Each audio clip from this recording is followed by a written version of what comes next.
Salah satu berita yang menggegerkan jagat media sosial kita pada akhir tahun 2024 adalah ketika sebuah organisasi para jurnalis investigatif dunia yang berkantor pusat di Amsterdam dan didirikan pada tahun 2006 yang lalu, OCCRP, Organized Crime and Corruption Investigating Report, menurunkan laporan akhir tahun mereka. Dan salah satu berita yang menghebohkan itu adalah ketika mereka menempatkan Joko Widodo sebagai pemimpin terkorup di dunia. Tentu saja, berita yang diturunkan oleh OCCRP membutuhkan pandangan kritis kita untuk menimbang apakah kita dapat menerima begitu saja apa yang disampaikan oleh OCCRP. Bagaimana kita menempatkan sosok Jokowi sebagai orang yang selama ini kita tempatkan punya otoritas dan legasi terkait dengan isu penegakan hukum, politik, dan demokrasi kita. Mari kita ulas dalam percakapan dan diskusi kita kali ini untuk menempatkan bahwa OCCRP ternyata tidak bebas kepentingan. Selamat datang dalam channel Meragukan Filsafat, sebuah channel yang secara sadar dibangun untuk turut mengedukasi ruang publik virtual Indonesia dengan menawarkan alternatif berpikir dari lensa pemikiran filsafat untuk membaca fenomena sosial, politik, kebudayaan dalam konteks Indonesia kontemporer tanpa berpretensi untuk menggiring opini kita mempercayai pandangan-pandangan dalam channel ini.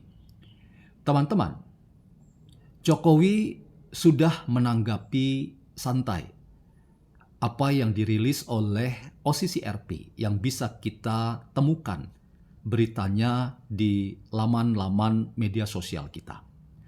Jokowi mengatakan sederhana saja. Ia cukup berkata silakan dibuktikan saja bahwa apa yang dituduhkan dan diarahkan bahwa ia adalah pemimpin terkorup di dunia di urutan ketiga itu beroleh argumentasi yang mendasar dan fundamental. Apa yang dikatakan oleh Jokowi tentu tidak datang begitu saja. Ia cukup sadar bahwa apa yang ia katakan adalah sebuah komoditas politik yang bisa kemudian ditafsir bahwa Jokowi adalah tokoh yang selama ini telah menjalankan fungsi-fungsi yang seharusnya secara konstitusi ia emban karena ia adalah presiden di waktunya dan diberi amanah selama 2 periode memimpin Indonesia sebagai presiden. Ketika ia mengatakan silakan dibuktikan, itu menunjukkan bahwa nyali Jokowi tidak ciut. Ia tetap punya nyali yang besar bahwa selama ia memimpin Indonesia sebagai presiden, ia tidak pernah melakukan kegiatan dan tindakan politik yang dapat dikategorikan sebagai tindakan yang melakukan korupsi seperti yang dituduhkan oleh lembaga investigasi para jurnalis yang merekam, melaporkan berbagai macam kegiatan para pemimpin dunia di berbagai belahan dunia dan menyasar 6 wilayah benua di seluruh dunia ini. Itu memastikan bahwa Jokowi adalah sosok pemimpin yang sangat yakin bahwa dirinya tidak dapat dikategorikan sebagai pemimpin yang terkorup menurut OCCRP. Teman-teman, memang kalau kita lihat kembali OCCRP sebagai organisasi nirlaba dan organisasi yang tidak punya afiliasi pada kekuatan politik, ekonomi, sosial, atau bahkan ia dalam pemberitaan yang bisa kita temukan, ia adalah organisasi yang cukup independen. Tetapi independensi dari OCCRP tidak berarti bahwa lembaga ini adalah lembaga yang bebas kepentingan. Saya justru ingin menunjukkan bahwa lembaga apapun termasuk di dalamnya aktor-aktor yang memainkan proses investigasi terhadap kegiatan pemerintahan di banyak belahan dunia itu adalah sebuah bagian dari proses politik Dan karena itu, OCCRP dan banyak organisasi di mana aktor-aktornya memainkan peran-peran di dalamnya untuk melakukan investigasi, itu juga adalah sebuah langkah dan jalan dan termasuk kinerja dan seperangkat metodologi yang tidak bebas kepentingan. Karena itu teman-teman, dalam konteks itu kita tidak perlu risau dan terlalu gelisah dengan apa yang dirilis oleh OCCRP.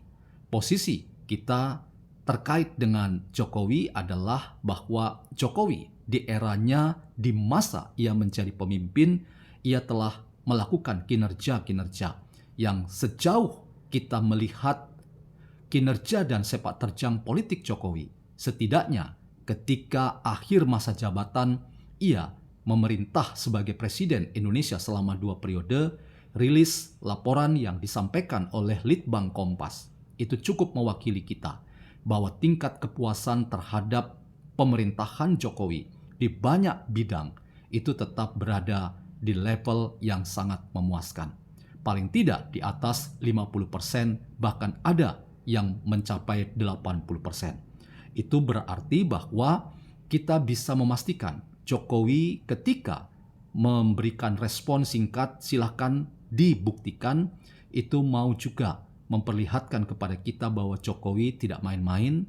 Ia telah menjalankan fungsi sebagai presiden yang diberi amanah oleh rakyat dan ia berada pada jalan konstitusional ketika memimpin Indonesia. Tentu saja pernyataan yang saya sampaikan ini tidak bebas kepentingan. Saya pun tidak bisa mengatakan bahwa saya tidak bebas kepentingan. Justru karena itulah maka kita ingin mengatakan ketika memberikan penilaian terhadap Jokowi, saya sepakat bahwa Jokowi bukan pemimpin yang sempurna. Ada banyak kekurangan di sana-sini dari sosok yang bernama Jokowi ketika memimpin Indonesia. Tetapi ketika kita hanya melihat sisi yang kurang dari seorang Jokowi, maka kita selalu sulit untuk menemukan cara pandang yang positif, yang apresiatif terhadap para pemimpin kita. Ia harus kita tempatkan sebagai pemimpin yang pada waktunya telah berusaha dan ingin bertanggung jawab dalam rangka menjadi pemimpin ketika ia diberi amanah untuk menjalankan berbagai macam tanggung jawab terkait dengan kebijakan-kebijakan pemerintah untuk memastikan keadilan kesejahteraan itu bisa dirasakan oleh seluruh masyarakat dan rakyat Indonesia. Di sana-sini ada kekurangan, itulah citra pemimpin-pemimpin kita. Tidak ada pemimpin yang sempurna. Karena itu teman-teman, apa yang dituduhkan oleh OCCRP itu paling tidak mewakili mereka-mereka yang selalu melihat citra pemimpin di berbagai belahan dunia dengan seperangkat metode kerja yang saya ingin katakan metodologi penelitian apapun ketika digunakan oleh orang-orang yang punya tendensi dan kepentingan tertentu, maka kita selalu akan menemukan sebuah hasil penelitian yang juga tidak bebas kepentingan. Tidak ada ilmu yang free value, tidak ada pengetahuan yang free value. Dan karena itu, subjektivitas seorang peneliti, investigator dalam rangka menginvestigasi laku para pemimpin dunia, termasuk ketika menilai Jokowi sebagai pemimpin terkorup, itu juga perlu dipertanyakan, perlu dicurigai sebagai sebuah hasil penelitian yang tidak pernah akan mencapai objektivitas murni.